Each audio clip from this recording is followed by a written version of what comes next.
ছটা।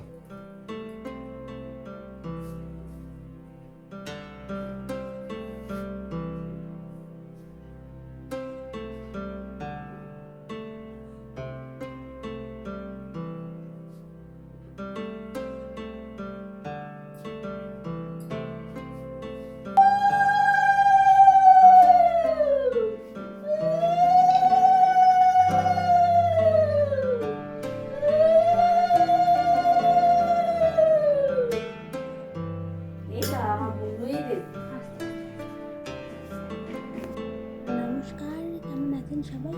আশা করি সকলে ভালো আছেন। বেলা এখন 10টা বাজে। মা নিজ হাতে একটু পায়েস করছে। আজ একটি বাড়িতে বিশেষ দিন আছে জানেন, তো তার জন্য মা একটু পায়েস রান্না করছে। তবে মায়ের হাতের এই পায়েসটি দুর্দান্ত স্বাদ হয়। সকাল সকাল চন্দন নানা রকম জিনিসপত্র বাজার করে নিয়ে চলে এসেছে, সঙ্গে মাছও এনেছে। দাঁড়ান একটিবার মাছটিকে দেখায়। এই যে এখানে প্রায় 1.5 কিলো মতো মাছ আছে। আজকে হবে একটু দই কাতলা, একটু পায়েস, শাক, ভাত আর 5 রকম ভাজা। তবে জানেন মাছটা খুব ভালো এনেছে। সকাল সকাল বাজারে গেলে ভালো মাছ পাওয়া যায়, তাই চন্দন সকালবেলায় যায় বাজারে। সোহাগের আজকে আর স্কুল নেই, সোহাগকে স্কুলে আজ পাঠায়নি। চল, মাছটাকে ধুয়ে নিয়ে এসেছি, নুন হলুদ মাখিয়ে নিয়েছি। এই যে কড়াইয়ে দিয়েছি সাদা তেল। দই কাতলায় সর্ষের তেল নাকি দিতে নেই, সাদা তেল দিয়ে নাকি করতে হয়। কড়াইটা তো অনেকক্ষণ ধরে বসিয়েছি, দেখছি তেলটা গরম হয়ে এসেছে। এই যে মাছের গায়ে জানেন সামান্য একটু তেল পটকা আজকে লাগানো ছিল, তবে সেগুলোকে আর বের করার সময়টা পাইনি। মাছটা জানেন এই মাছের তেলের তেল কী হয়, সেটি ভীষণ ভালো লাগে। গরম ভাত দিয়ে যদি তেল একটু দেয়, খাওয়া হয়ে যাবে। তার স্বাদই হয় মাছটা। মাছগুলোকে হালকা করে একটু ভেজে নেবো, খুব বেশি ভাজবো না। মায়ের সঙ্গে একটু সাহায্য করতে জানেন, মা বললো যে তোকে আজকে আর কিছু করতে হবে না, মাছগুলোকে খুব হালকা করে এইরকম করে ভাজতে হবে। এই মাছের একটু সাদা তেলেই ভাজলে ভালো হবে। ততটাই মার এগিয়ে যাবে। এদিকে এক বাটি দই নিয়ে এসেছে, সেটিকে আর এখন ফ্রিজে রাখবো না। চটপট রান্নাটা সেরে এখনো বহু কাজ আছে। মাকে দিয়েছি বাদামগুলো ছুলতে, খোসাগুলো তো ছুলতে হবে, তাই সেগুলো মা করে দিচ্ছে। বাদামগুলোকে অনেকক্ষণ আগে ভিজিয়ে রেখেছি। মাছগুলো প্রায় ভাজা হয়ে এসেছে। এই যে দেখতে পাচ্ছেন সঙ্গে অনেকটা করে তেল বেরিয়ে এসেছে। আদা, পেঁয়াজ, কিছুটা কাঁচা লঙ্কা, সঙ্গে দিয়েছি একটু পোস্ত, বাদাম আর একটু কাজু বাদাম। এগুলো দিয়ে ভালো করে একটু পেস্ট করে নিয়েছি। তো সেটাই কড়াইয়ে দিয়ে দিচ্ছি যাতে তাড়াতাড়ি রান্নাটি হয়ে যায়। তবে দই কাতলায় জানেন ভারী সময় লাগে না, অল্প সময়ের মধ্যেই প্রায় হয়ে যায়। ধরুন বাড়িতে কোনো অতিথি এসেছে, তো তাড়াতাড়ি কি রান্না হবে, ব্যাস ওই দই কাতলাটা খুব তাড়াতাড়ি হয়ে যায় জানেন, আর ভারী সময়ও লাগে না। তাই সেটাকেই চটজলদি আজকে করে নিচ্ছি। আজকে একটু সময়েরও দরকার, তবে একটুখানি ভাবনা থেকে নিশ্চিন্ত পাই জানেন, যখন মা সঙ্গে থাকে। মা কাছে থাকলে পারে কোনটা কী করতে হবে, কী করে দিতে হবে, সব মা টুকটুক টুকটুক করে হাতে পাছে এগিয়ে দেয়। সঙ্গে আমিও আজকে মাকে করে দিচ্ছি। এই যে দইটা এনেছিলাম, যে ওই দইটাকে একটু মিক্সিতে ঘুরিয়ে নিয়েছি জানেন, যাতে এই দইটা দিলে পরে আর ওই চাকা চাকা ভাবটা থাকে না। এই যে দইটাকে দিয়ে আরও মিনিট 5 ভালো করে কষিয়ে নেব মশলাটাকে। তবে ওই যে বললাম বাড়িতে আজকে একটু অনুষ্ঠান আছে ছোট্ট করে, সেটি হলো আমার জন্মদিন জানেন। বহু দিনের ইচ্ছা ছিল বাড়িতে একটু জন্মদিন করব। মা সবসময় পায়েস, 5 রকম ভাজা, মাছ মাংস দিয়ে সাজিয়ে দেয় ঠিকই, তবে জানেন এই বিশেষ দিনটিতে যে কেক কাটতে হয় সেটি বলছি কখনো জীবনে হয়নি।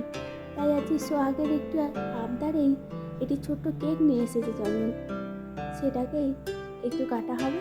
আর সঙ্গে এই 5 রকম ভাজা আর নানা রকম রান্না, তা দিয়েই আজকে হয়ে যাবে। সঙ্গে দিলাম একটু হলুদ। আমাদের বাঙালিদের কোনো কিছুই যেন হলুদ ছাড়া চলে না, তাই জানেন একটু হলুদ দিলে বেশ হলদে হলদে হয়, তাতে মনটা বেশ ভালো লাগে। সাদা দই কাতলা কখনো আমার একটু ভালো লাগে না। মশলাটা কষিয়ে একটু জল দিয়ে দিয়েছি, আর একটু জল দেবো, নাহলে আবার ভারী হয়ে যায় জানেন। চলুন আর একটু জল দিয়ে দিই, তারপর মাছগুলোকে দিয়ে দেব। ঝোলটা ফুটলে পরেই,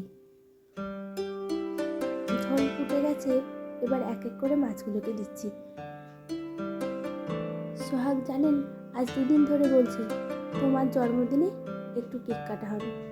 বাচ্চাদেরকে যাই দেওয়া হোক না কেন, জন্মদিনে কেক কাটাটা তাদের কাছে যেন ভীষণ প্রিয়। কেক কাটা ছাড়া জন্মদিন অসম্পূর্ণ, তাদের এটাই মনে হয়। চলুন মাছগুলোকে দিয়ে দিয়েছি। এই যে হালকা ঝোল দিয়েছি, খুব বেশি দেব না, একটু গাঢ় গ্রেভি হবে, সেই কারণে আর দিইনি। মাছগুলো ফুটতে থাকুক, তারপর জানেন নানা রকম কাজ আছে, সেদিকে একটু নজর দিই। মা বলেছিল কি একটু দুব্বো তুলতে। বাড়িতে জানেন ঘাসে ভর্তি, দুব্বার বেলায় কোনো নাম নেই।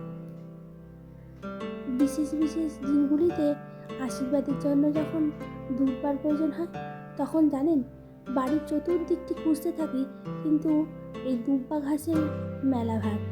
চলুন এখানে পাঁচটা হতে থাকুক, ওখানে গিয়ে বসি। এই যে, মা এখন আশীর্বাদ করছে। আর ওই যে সামনে যে কেকটি দেখতে পাচ্ছেন, এটি সোহাগ পছন্দ করে নিয়ে এসেছে। মার আশীর্বাদ হয়ে গেলে পরেই নাকি সোহাগও আশীর্বাদ করবে। মা সব সময় বলে সুস্থ স্বাভাবিক যেন থাকি, দীর্ঘায়ু হোক। মা মাই হয় জানে, মার কোনো তুলনাই চলে না। পৃথিবীতে যদি কাছের কোনো মানুষ থাকে, তাহলে সব থেকে বেশি মা। পায়েসটা ঠান্ডা করে মা আবার নিয়ে এসেছে, পায়েসটা খাইয়ে দেবে। তবে জানেন পায়েসের স্বাদটা হচ্ছে দুর্দান্ত, মায়ের হাতের কি না। তবে মা যা কিছু দিক না কেন, সোহাগও বলছে পিছিয়ে থাকছে না জানেন। সোহাগ আমাকে একটা অত্যন্ত সুন্দর একটি কার্ড দিয়েছে, আপনাদেরকে সেটা দেখাবো। নিজে হাতে তৈরি করেছে। এখানে আশীর্বাদ করছে মাকে, ভাবুন একবার। আর পারেও একটু পায়েসও খাইয়ে দিচ্ছে। আমি বললাম এবার আস্তে আস্তে ওঠে, কেকের মধ্যে যদি পড়ো তাহলেই ব্যাস। কেকটা অসম্ভব সুন্দর হয়েছে জানেন, কি সুন্দর ওপরে গোলাপের কাজ করা, সঙ্গে আছে চকলেট ফ্লেভার। তবে চকলেটের খেতে সোহাগের বলছে ভারী পছন্দ। এই যে এখানে কেকটা কেটেছি ঠিকই, তবে এই কেকটা প্রথমে বলছি সোহাগকেই দিতে হবে। দাঁড়ান দেখি কি করে।